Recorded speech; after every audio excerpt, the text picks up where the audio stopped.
12वीं रसायन और हम पढ़ रहे हैं इकाई ठोस अवस्था। और इस इकाई के अंतर्गत आज हमको देखना है सरल घनीय संरचना में संकुलन क्षमता। मतलब हमको क्या करना है, आज सरल घनीय संरचना में संकुलन क्षमता की गणना करनी है। तो अगर हमको सरल घनीय संरचना में संकुलन क्षमता की गणना करनी है तो हमको दो बातें जाननी आवश्यक है। पहली बात तो ये कि सरल घनीय संरचना क्या होता है, और दूसरी बात संकुलन क्षमता।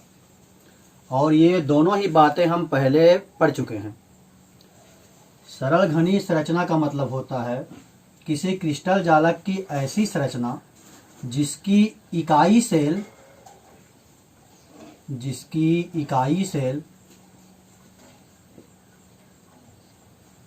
सरल या आद्य घनीय सेल हो। सरल या आद्य घनीय सेल, जिसको हम कहते हैं SCC। मतलब आज हमको पढ़ना है सरल घनीय संरचना। तो सरल घनीय संरचना हम किसे कहते हैं? तो किसी भी क्रिस्टल की ऐसी संरचना, ऐसा क्रिस्टल जालक जिसका जो इकाई सेल है वो होना चाहिए SCC, सरल या आद्य घनीय सेल। और सरल या आद्य घनीय सेल किसे कहते हैं? ऐसा इकाई सेल जिसके अवयवी कण घन के सभी कोनों पर स्थित रहते हैं।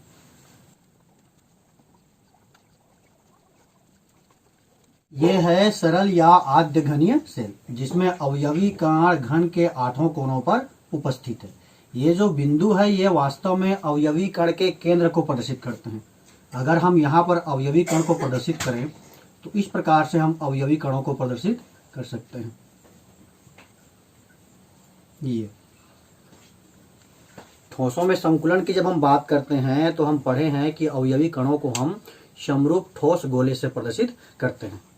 तो पहली बात तो ये क्लियर होना चाहिए कि सरल घनीय संरचना किसे कहते हैं। मतलब ऐसी संरचना या ऐसा क्रिस्टल जालक जिसका इकाई सेल क्या हो, SCC हो। और SCC किसे कहते हैं? तो ऐसा इकाई सेल जिसमें अवयवी कण घन के 8 कोनों पर उपस्थित रहते हैं। हम देखते हैं संकुलन क्षमता। और संकुलन क्षमता भी इसके पहले के लेक्चर में हम पढ़े हैं। संकुलन क्षमता मतलब क्या होता है? किसी क्रिस्टल जालक के ये जो इकाई सेल है, ये क्रिस्टल जालक का इकाई सेल है, इसमें उपलब्ध कुल स्थान कहेंगे तो इसका आयतन हो जाएगा। और आयतन मतलब हो जाएगा A का क्यूब। अगर हम इसकी भुजा को A मान लें, क्योंकि घन की सभी भुजाएं बराबर होती हैं। अगर हम इस घन की भुजा A मान लें तो इस इकाई सेल में उपलब्ध कुल स्थान हो जाएगा A का क्यूब। तो ये जो कुल स्थान है इसका वह प्रतिशत जो अवयवी कणों के द्वारा भरा जाता है। इस इकाई सेल में उपलब्ध स्थान का वह प्रतिशत जो अवयवी कणों के द्वारा भरा जाता है उसको हम कहते हैं संकुलन क्षमता। और हमको आज इसी संकुलन क्षमता की गणना करनी है। प्रतिशत संकुलन क्षमता बराबर होता है एकक कोष्ठिका के अवयवी कणों द्वारा घेरा गया आयतन बटे एकक कोष्ठिका का कुल आयतन। और चूंकि हम प्रतिशत की बात करते हैं इसलिए यहाँ पर हम लेते हैं 100। इसी को हम सूत्र के रूप में व्यक्त करते हैं तो इसको हम लेते हैं Z 4/3 पाई r का क्यूब अपान A का क्यूब इंटू 100। जस्ट इसके पहले के लेक्चर में हम पढ़े हैं। Z मतलब होता है एकक कोष्ठिका में प्रभावी अवयवी कणों की संख्या। और ये 4/3 पाई r का क्यूब क्या है? तो ये एक अवयवी कण यानी कि ठोस गोले का आयतन है। A का क्यूब जो है एकक कोष्ठिका का आयतन है, जहां A का मतलब है इस घन की भुजाएं या विमाएं। अगर हम इसके लिए बात करें SCC के लिए, SCC के लिए ये जो Z है, Z मतलब है प्रभावी अवयवी कणों की संख्या। प्रभावी अवयवी कणों की संख्या।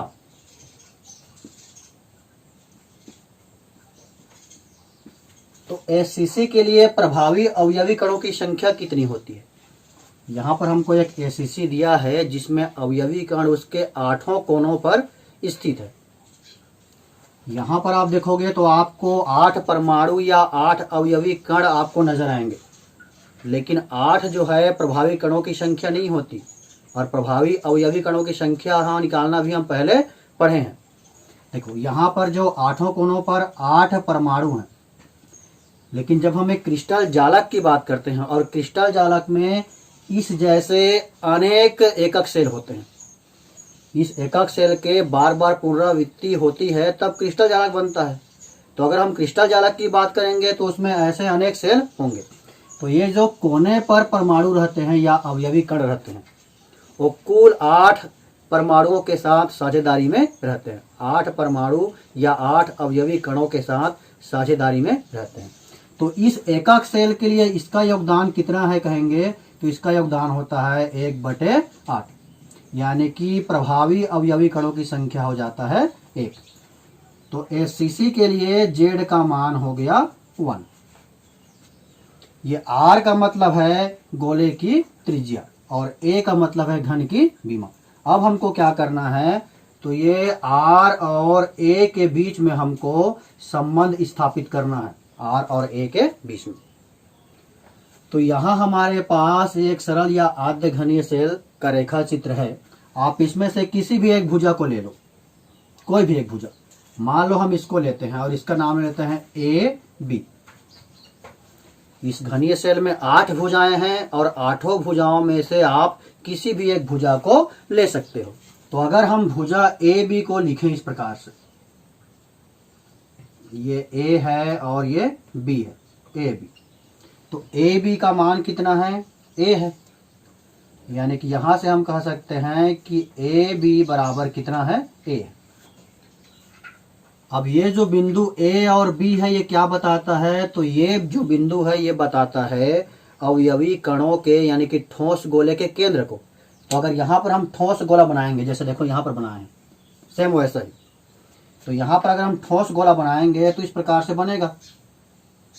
ये एक गोला है जिसका केंद्र है ए और ये दूसरा गोला है जिसका केंद्र है बी, यानी कि ये हो जाएगा गोले की त्रिज्या आर और ये हो जाएगा दूसरे गोले की त्रिज्या, ये भी हो गया आर। तो ए से बी तक का मान कितना है कहेंगे तो यहाँ से यहाँ तक का मान आर है और यहाँ से यहाँ तक का फिर से मान आर है। मतलब ए बी बराबर क्या आ गया तो ए बी बराबर आ गया R plus R, R plus R, यानी कि आ गया 2r। अब ए बी बराबर ए है और ए बी बराबर हमारे पास है 2r, यानी कि हमको क्या मिल गया, a equal 2r। z equal 1, z मतलब एकक सेल में प्रभावी अवयवी कणों की संख्या, a मतलब घन की विमाएं या भुजाएं, r का मतलब अवयवी कण को प्रदर्शित करने के लिए जो हम गोला बनाते हैं उसकी त्रिज्या।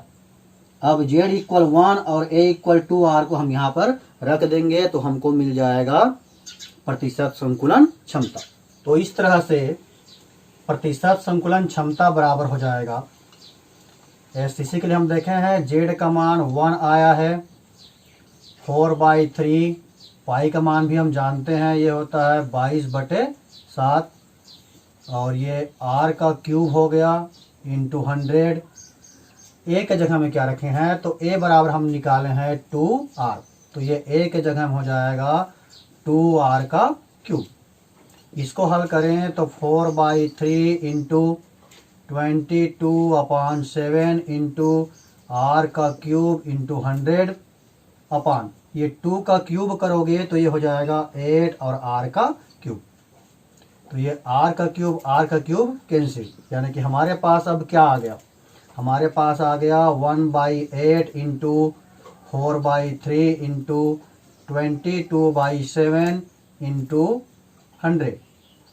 अगर हम इसकी गणना करें तो ये आ जाएगा 52.4%। इसका मतलब है एससीसी युक्त संरचना का संकुलन क्षमता होता है 52.4%, 52.4%। तो ये तो हो गया एससीसी के लिए। इसके बाद हमको संकुलन क्षमता की गणना करनी है FCC के लिए और BCC के लिए। अब हम देखते हैं फलक केंद्रित संरचना, जिसको FCC भी कहते हैं, या घनीय घनिष्ठ संकुलन CCP, या फिर षटकोणीय घनिष्ठ संकुलन SCP में संकुलन क्षमता। तो FCC हम पहले पढ़े हैं, फलक केंद्रित घनीय सेल। ऐसा घनीय सेल जिसमें अवयवी कण घन के 8 कोनों के अतिरिक्त उसके सभी 6 फलकों पर भी उपस्थित होते हैं, उसको हम कहते हैं फलक केंद्रित घनीय सेल या FCC। एक घन है जिसमें अवयवी कण घन के 8 कोनों पर तो रहते ही हैं, और इन 8 कोनों के अतिरिक्त घन के सभी 6 फलकों पर भी होते हैं। ये हो गया पहला फलक, ये हो गया दूसरा फलक, ये तीसरा फलक, ये चौथा फलक, ये सामने वाला फलक 5वां हो गया, और एक पीछे वाला फलक हो गया 6वां। तो ये हमारा है FCC, फेस सेंटर्ड सेल, फलक केंद्रित घनीय सेल। मतलब ऐसा सेल जिसमें अवयवी कण घन के 8 कोनों के अतिरिक्त उसके सभी 6 फलकों पर भी उपस्थित रहते हैं, तो उसको हम कहते हैं फलक केंद्रित घनीय सेल, यानी कि FCC। हमको संकुलन क्षमता की गणना करनी है, तो संकुलन क्षमता हम पढ़े हैं, संकुलन क्षमता इक्वल होता है Z इंटू 4/3 पाई R का क्यूब अपान A का क्यूब इंटू 100। Z का मतलब है एकक कोष्टिका में प्रभावी अवयवी कणों की संख्या, और एकक कोष्टिका में हम प्रभावी अवयवी कणों की संख्या कैसे निकालते हैं ये भी हम पहले पढ़ चुके हैं। देखिए यहाँ पर 8 कोनों पर जो है 8 अवयवी कण है, 8 कोनों पर 8 अवयवी कण है, और जो अवयवी कण कोने पर रहता है उसका योगदान होता है 1/8। तो इसका योगदान हो गया 1/8। ये 6 फलकों पर 6 अवयवी कण है, 6 और अवयवी कण हैं सभी 6 फलकों पर। लेकिन जब कोई अवयवी कण फलक पे रहता है तो उसका योगदान होता है 1/2, इसका योगदान होता है 1/2। तो इसको सॉल्व करोगे तो ये हो जाएगा 1 + 3 = 4। यानी कि हम ये कह सकते हैं कि FCC में प्रभावी अवयवी कणों की संख्या Z का मान होता है 4। तो ये Z का मान हम निकाल लिए। अब हमारे पास बचा है गोले की त्रिज्या R और इस घन की भुजा A। अब हमको क्या करना है, तो अब हमको A और R के बीच में संबंध स्थापित करनी है। तो संबंध स्थापित करना है, तो चूंकि सेल का नाम है फलक केंद्रित सेल, तो हम फलक की बात करते हैं। कुल कितने फलक होते हैं, तो घन में कुल 6 फलकें होती हैं। तो इनमें से आप कोई भी एक फलक ले लो। मान लो हम ये वाला फलक लेते हैं, इसको हम नाम देते हैं A, B, C और D। ये कोई फलक है। ये जो हमारा FCC है, यूनिट सेल है, उसी का हम एक फलक ले लिए A, B, C, D, A, B, C, D। अगर A, B का मान कहेंगे तो A होगा, B, C भी A होगा, ये C, D भी A होगा और A, D भी A होगा। अगर इसको हम जोड़ दें, विकर्ण बना लें AC को, तो AC का मान हम कैसे निकाल सकते हैं, तो ये कोण होता है 90 अंश। घन की परिभाषा आप पढ़े हो, जिसमें 6 फलकें होती हैं, सभी फलकें वर्गाकार होती हैं और सभी कोण जो है 90 अंश होते हैं। चूंकि घन का जो प्रत्येक कोण होता है वो 90 अंश होता है, तो ये कोण हो जाएगा 90 अंश। और AD का मान हमारे पास A है, CD का मान भी हमारे पास A है। तो अगर हम त्रिभुज ADC की बात करें तो ये समकोण त्रिभुज बन जाएगा। समकोण त्रिभुज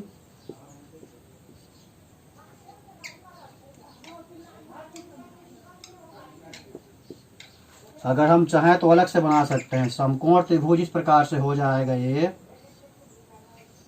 हो गया A, ये हो गया D और ये हो गया C। इसका मान A है और इसका मान A है, तो AC बराबर क्या हो जाएगा, AC बराबर हो जाएगा √A²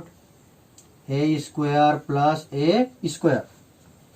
बोधायन पाइथागोरस प्रमेय पढ़े हो, कर्ण का वर्ग बराबर लंब का वर्ग प्लस आधार का वर्ग, यानी कि ए सी बराबर हमारे पास क्या आ गया, √2a का स्क्वायर। प्रकार से ए सी बराबर आ गया a√2, ये ए सी का मान हो गया। अगर हम समरूप ठोस गोलों के बारे में बात करें, अब इसी ए सी का हम फिर से मान निकालते हैं। तो देखो, एक अवयवी कण ए पर है और एक अवयवी कण सी पर है, ये तो कोनों पर स्थित अवयवी कण हो गए, और एक अवयवी कण इस केंद्र पर है। तो अगर इसको हम अवयवी कण के लिए दर्शाएं तो ये किस प्रकार से बनेगा, ये बनेगा एक अवयवी कण ये हो गया, दूसरा अवयवी कण ये हो गया, और तीसरा अवयवी कण ये हो गया। चाहो तो यहां पर अलग से बना सकते हो, इस प्रकार से बना है ए और ये है सी।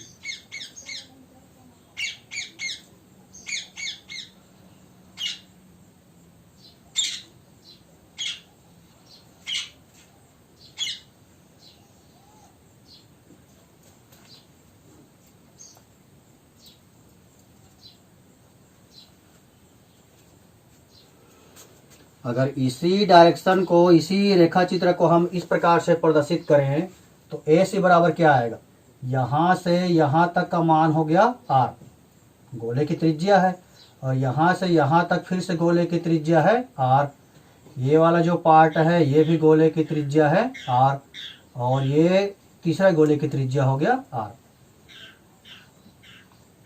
बहुत इजी है, यहां से देख लीजिए, ए से सी तक को हम लिखेंगे तो किस रूप में लिखेंगे, r plus r plus r plus r, r plus r plus r plus r, यानी कि ए सी बराबर आ गया 4r। अब ए सी बराबर हमारे पास a√2 है और यहाँ ए सी बराबर 4r है, इसलिए हम कह सकते हैं कि a√2 इक्वल 4r। तो a इक्वल हो जाएगा 4r अपान √2। परिमेयीकरण कर दीजिए, परिमेयीकरण करोगे तो ये हो जाएगा a इक्वल 4r√2, और ये हो जाएगा √2 इंटू √2। परिमेयीकरण कैसे करते हैं, हर में जो अपरिमेय संख्या रहता है उसका अंश और हर दोनों में गुणा कर देते हैं। तो a इक्वल हमारे पास आ गया 4r√2 अपान, ये √2 और √2 गुणा करोगे तो हो जाएगा 2, ये 2 और 4 कैंसिल होगा, यानी कि हमारे पास a इक्वल आ गया 2√2r। तो संकुलन क्षमता का जो सूत्र है उसमें एक जगह में रखना है 2√2। अब हमारे पास जो z और a का मान है उसको इस संकुलन क्षमता के फार्मूले में हम रख देते हैं। तो z का मान हमारे पास आया है 4, FCC के लिए z मतलब प्रभावी अवयवी कणों की संख्या, वो हम अभी निकाले हैं, 4 आया है। तो 4 इंटू 4/3, पाई के मान को भी रख दीजिए, पाई का मान होता है 22/7, और ये r का क्यूब। a इक्वल हमारे पास आया है 2√2r, तो यहाँ पर हम रख देंगे 2√2r, और क्यूब है तो ये हो जाएगा क्यूब इंटू 100, ये हो गया 4 इंटू 4/3 इंटू 22/7 इंटू r का क्यूब इंटू 100 अपान, इसका क्यूब करोगे तो कितना होगा, ये हो जाएगा 16√2r का क्यूब। तो r का क्यूब कैंसिल। इस प्रकार हमारे पास आ गया 4 इंटू 4/3 इंटू 22/7 इंटू 100 अपान 16√2। इसको अगर हम सॉल्व करें तो इसका मान आ जाएगा 74%। यानी कि हम ये कह सकते हैं कि FCC में केंद्रित घनीय सेल, तो FCC युक्त अगर कोई घनीय संरचना है तो उसमें FCC युक्त घनीय संरचना में घनीय संरचनाओं में संकुलन क्षमता होता है